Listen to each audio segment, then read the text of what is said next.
Hello বন্ধুরা, তোমরা সবাই কেমন আছো? আশা করি ভালো আছো, সুস্থ আছো। তো একটা অন্যরকম কিছু বানাচ্ছি। ওই যে পটলগুলোকে যে দেখো কেটে বিচিগুলো ছুলে নিয়েছি। আর এই যে টমেটো পেস্ট করবে। আর এখানে পেঁয়াজ, কাঁচা লঙ্কা, আদা, রসুন অল্প নিয়েছি, এটা পেস্ট করবে মিক্সিতে। আর যে তেল বসিয়ে দিয়েছি। তো পটলগুলো কেমন করে কি করব দেখাচ্ছি তোমাদেরকে। আর এদিকে দুটো ডিম নিয়েছি, তো দেখাচ্ছি কেমন করে বানাবো। তো এই যে দেখো, ডিমটাকে একটু নুন দিয়ে ভালো করে মিক্সড করে নিয়েছি। তো তারপর দেখাচ্ছি কি করছি তোমাদেরকে। এই যে দেখো, বিচিগুলো যে ফেলে নিয়েছিলাম, তো এখানে ডিমগুলোকে দিয়েছি। এখন তেলে দিয়ে দিবে। তো এই যে দেখো কেমন করে ভেজে নিচ্ছি।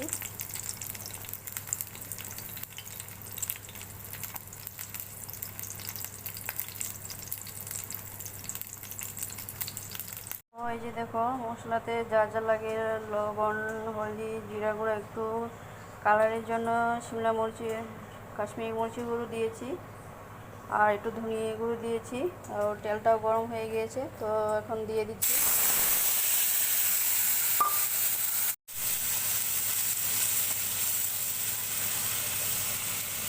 তো এই যে দেখো কেমন করে ভেজে নিয়েছি। আর এই যে মশলাটাও ভাজা ভাজা হয়ে গিয়েছে। তো এখন জল দিয়ে দিবে। তো এই যে জল দিয়ে দিয়েছি। তো একটু উতলান আসলে ওগুলোকে দিয়ে দেবে। আর একটু বানালাম এই যে টমেটো আলু দিয়ে কাটা মাছ বানিয়েছি। আর একটু বানিয়েছি মাছের তেল বেগুন আলু দিয়ে, তার এর মধ্যে ডিম ছিল, তার জন্য আলু দিয়েছি।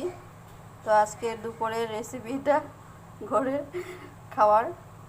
তো এইগুলোকে দিয়ে দিচ্ছি। তো এই যে দেখো হচ্ছে, আর একটু চিনি দিয়ে দিচ্ছি। চিনি দিলে খেতে একটু ভালো লাগে যে কোনো সবজিতে, তাই একটু চিনি দিয়ে দিলাম। তো এই যে দেখো হয়ে গিয়েছে, কালারটাও সুন্দর এসেছে, দেখতেই পাচ্ছো। তো খেতে এসে গেলো, তো এখন একটু খাওয়া দাওয়া করে নিই। তো আশা করি তোমাদেরকে ভিডিওটা দেখে ভালোই লাগবে। তো আজকের ভিডিওটা এখানে রাখছি। সবাই ভালো থেকো, বাই।